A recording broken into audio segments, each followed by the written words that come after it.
Hey guys, this is Ty. This is day 2 of leak coding until I'm good. Um, if you enjoy this, please like, subscribe, all that good stuff. Anyway, let's get into the next question. Okay, so our objective is we have an input array nums, and we want to return the k most occurring numbers. So for the example, we have the output being 2, 3. So how it works is the number 2 occurs 2 times, and the number 3 occurs 3 times. And we want the two biggest numbers in this array. Um, so obviously it would be 2, 3. How do we calculate this? So my initial thought is to use a heap. So what we would do is we would loop through the array, starting at 1, and we'd append or increment basically each number, counting their frequencies. So 1 occurs once in this array, 2 occurs twice, and 3 occurs 3 times. Then we would have a heap array where we would keep track of the max heap, and basically append uh, to the array and keep the max length of it equal to k, greater than equal to k. And that will basically allow us to store the max values. If you don't know what a min heap is or max heap, definitely go look it up. Pretty useful algorithm to calculate the mins of lists or the max of lists. So let's get into the problem. So here is the code I have for this problem. So like I said, we first want to make the hash map, and then we want to basically increment each number for their frequency. We'll make the heap array, and then we'll loop through the keys of the heap array, and we'll push the value first because we want the heap to be calculated based on the frequency, not the actual key. So for example, 1 will be the num in this case. We'll push 1, 1 because 1 occurs 1 time in this whole array. So we'll push onto the heap 1 and then the key 1 as well. And then we'll check if the length of the heap is greater than k, because we only want the heap to have k elements in it. So let's go to 2.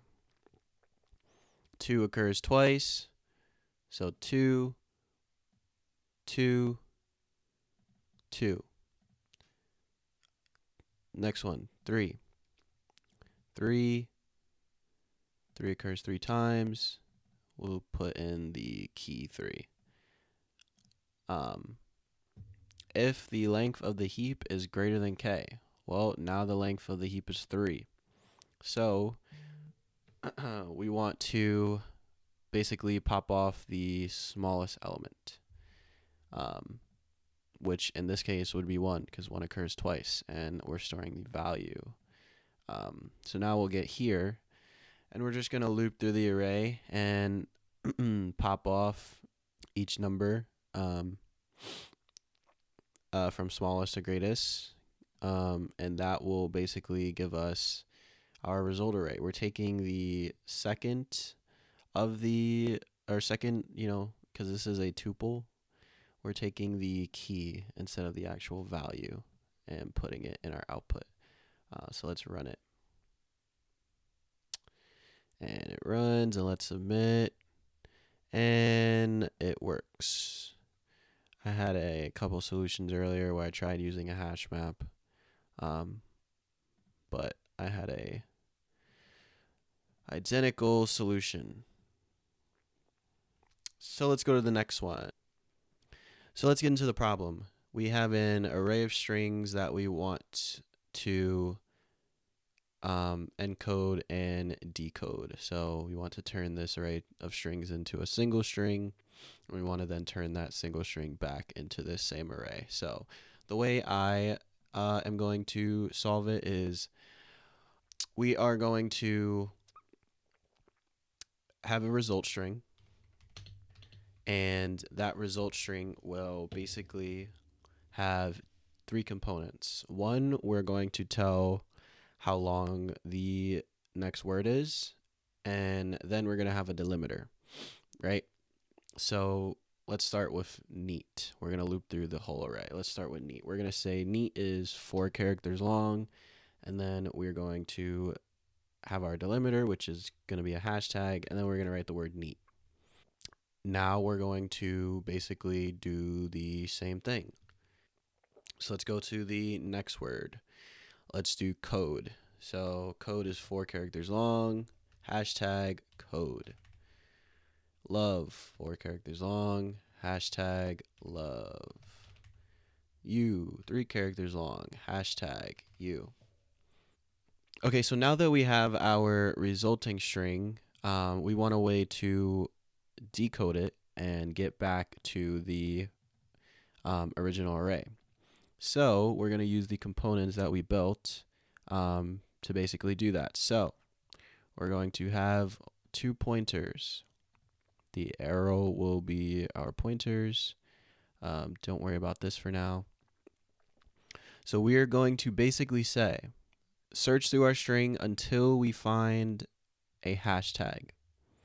Once we find that hashtag, we now know basically where our length of the word is and our word is.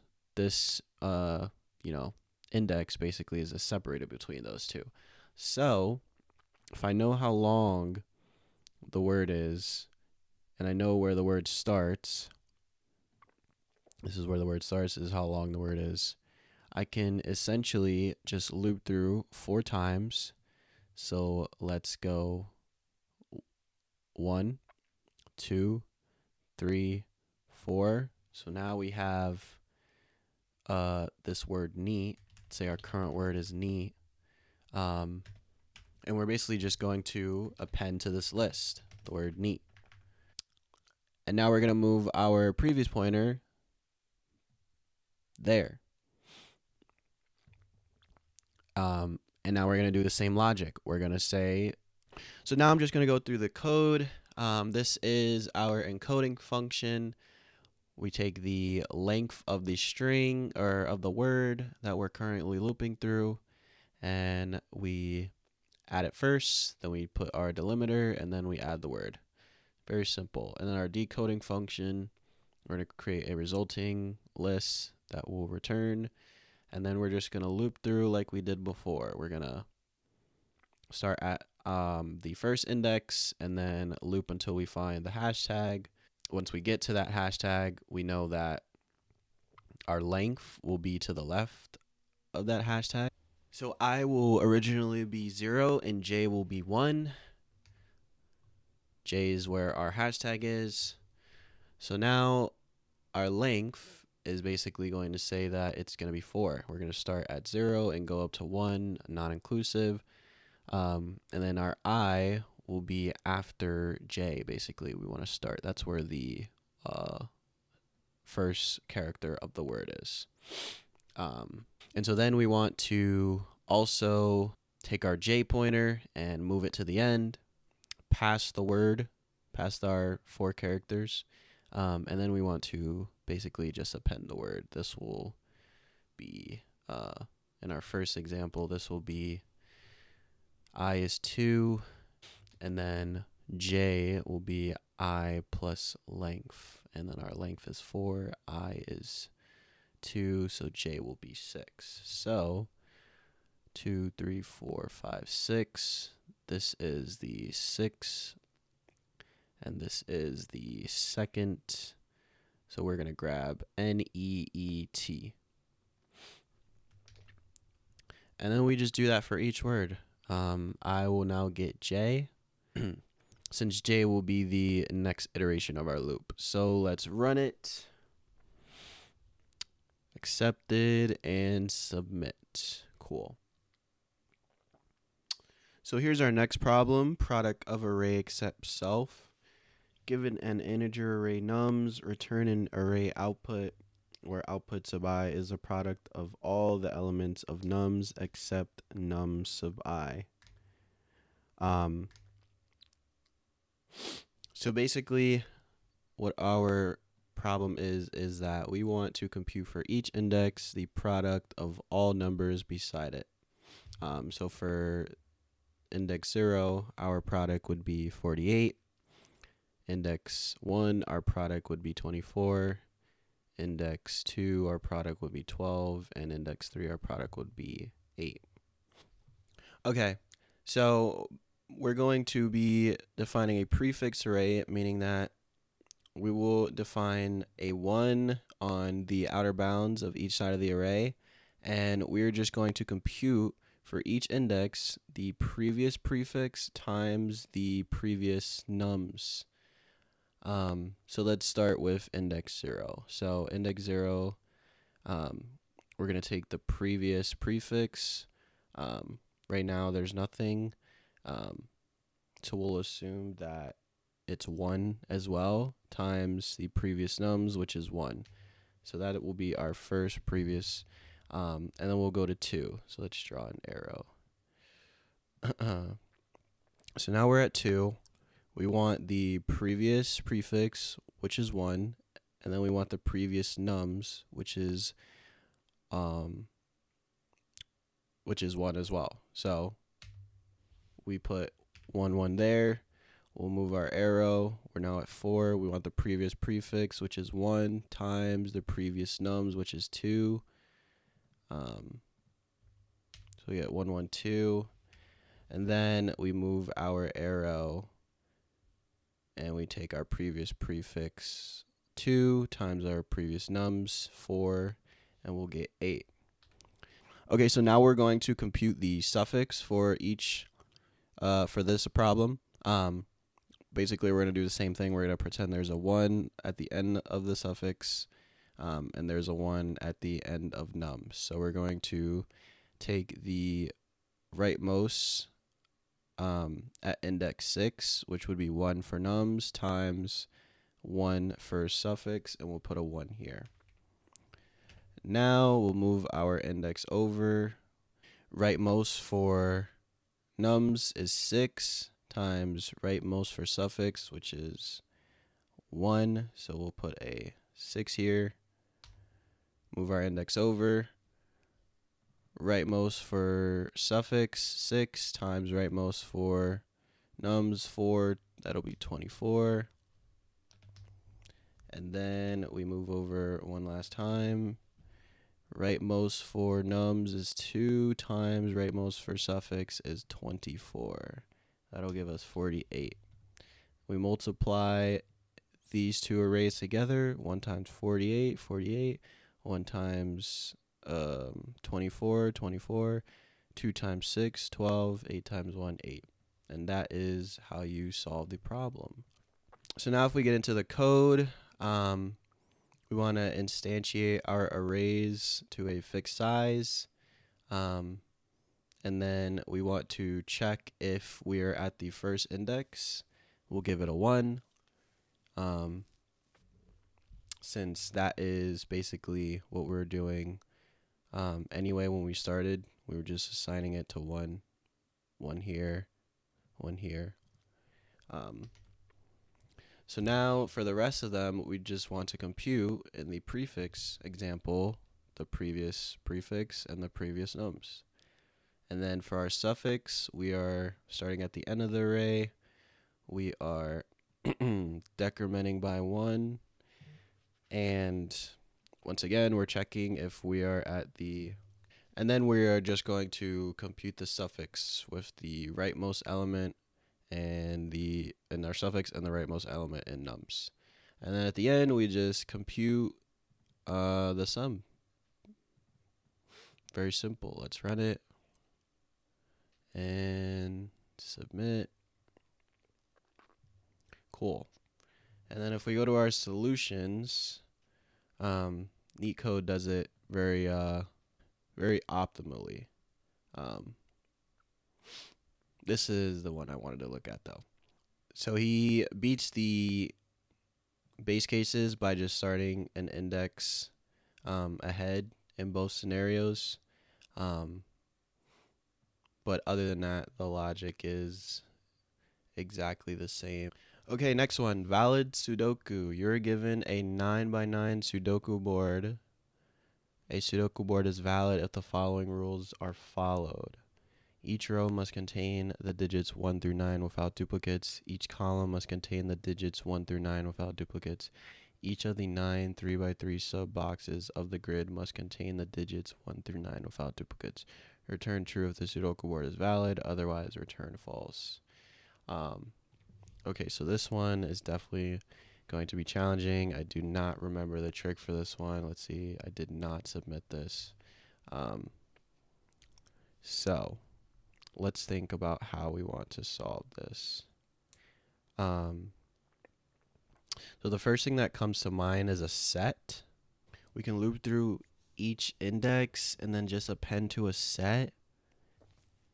So yeah, what I'm thinking is we loop through. So we start at 1, we append to a set, or we check if 1 is already in our set, and then we will have, it looks like we might need to have 3 sets, one of them going across, one of them going down, and then one for the whole box.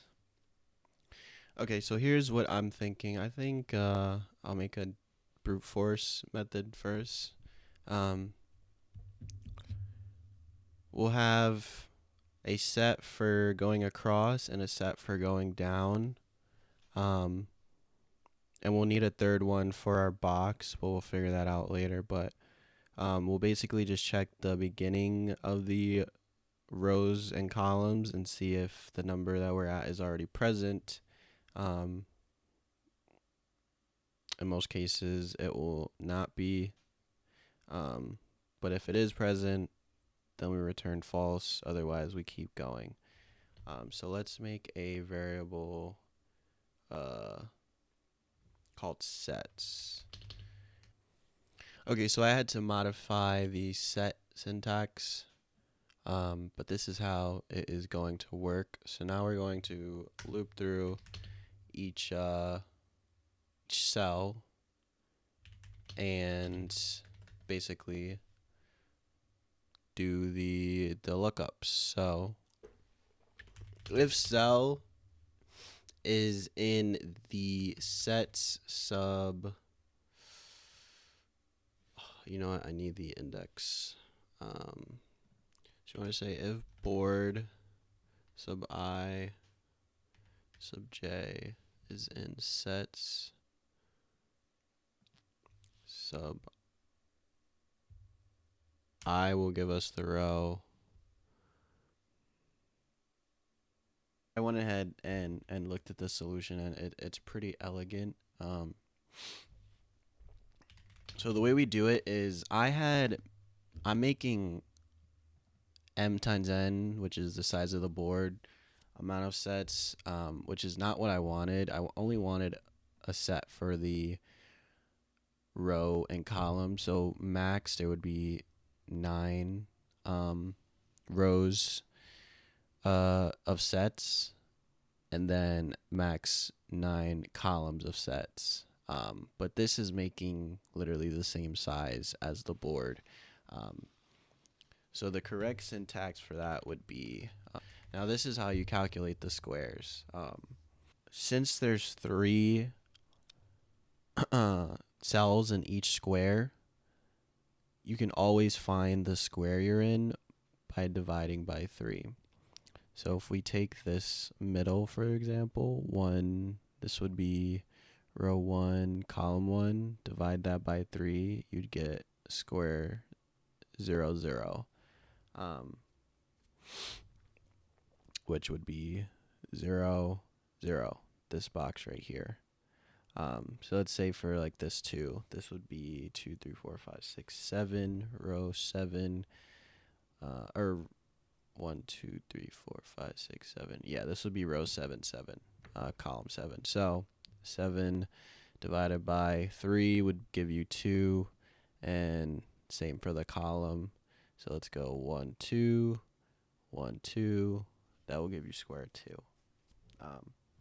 So now, with that in mind, so now basically we want to check if our cell is in the row, which no longer we need this index of 0, if it's in our column, and if it's in our square. So if the board sub I sub j is in our squares, you do the division. This is a tuple, column.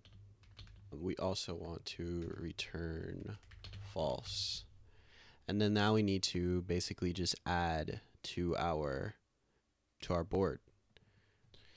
So we go rows, no longer need the sub 0, and we add that. Columns, we add that, and then now we want to add the squares. Otherwise, return true. Let's see if this runs.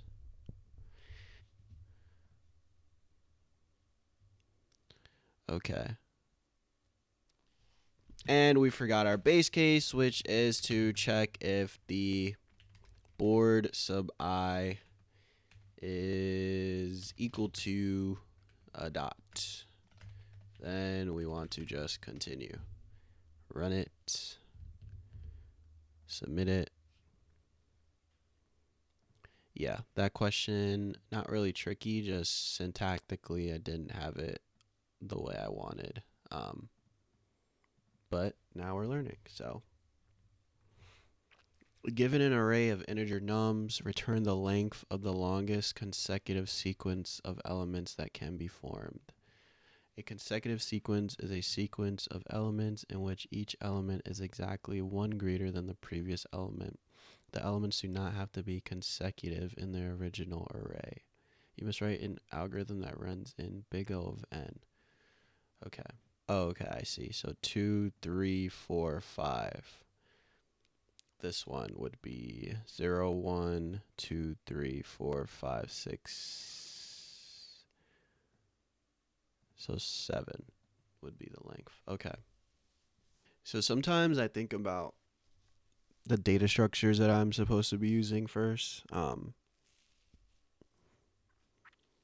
For this one, I got drawn immediately to a heap. So we loop through the array. The only thing about the heap though is that we would have to write it manually. Okay, so I did quite a bit of thinking, and I think I've came up with a solution. So basically, how we're gonna work this out is, let's just delete this. We are going to keep track of our head and tails using a hash map. This is probably a way overthought solution, but it's the one that came to my head. So let's start with 2. We're going to check if there's a right neighbor first. There isn't. So now we're going to check if there's a left neighbor. There isn't. So 2 is going to point towards 2. 20, same thing. 4, same thing. 10, same thing. Now we get to 3. We're going to check if there's a right neighbor. Yes, there is. So I want to now point towards that right neighbor. Actually, no. Let's update the right neighbor to now point towards us. Now I'm going to check if there's anything to my left. Yes, there is. So now I want to point towards 2, and I want to update 2 to point towards me. So now we get to 4. Is there anything to our right? No, there's no 5. Is there anything to our left? Yes, there's a 3. Okay, so now I want to update whatever. Now I want to update myself to 2, but I also want to update 2 to point towards me, which is 4. So now 4 is going to point towards 2. I wasn't keeping track of the longest, but our longest is now going to be 3. And then we get to 5. 5, we're going to check to our right. Is there anything? No, there's not. Okay, so now we're going to check to our left. Is there anything? Yes, there is. I want to point towards 2, but now I also want to update 2 to point towards me. So now it's going to be 2, 3, 4, 5, length 4. Let's see if that matches with the example. Yes, it does. Holy fuck, coding this is even harder. Oh my god. Check the left. Check the right. So does it make more sense to check to the right first then?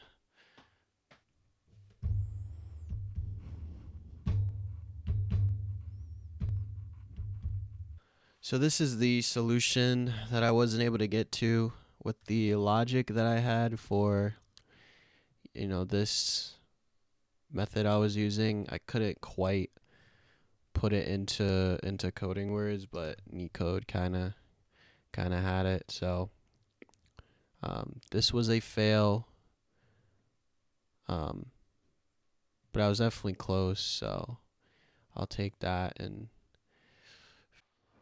if you guys enjoyed the video and enjoyed seeing me suck, please leave a like and definitely subscribe. With that said, I'll see you in the next one.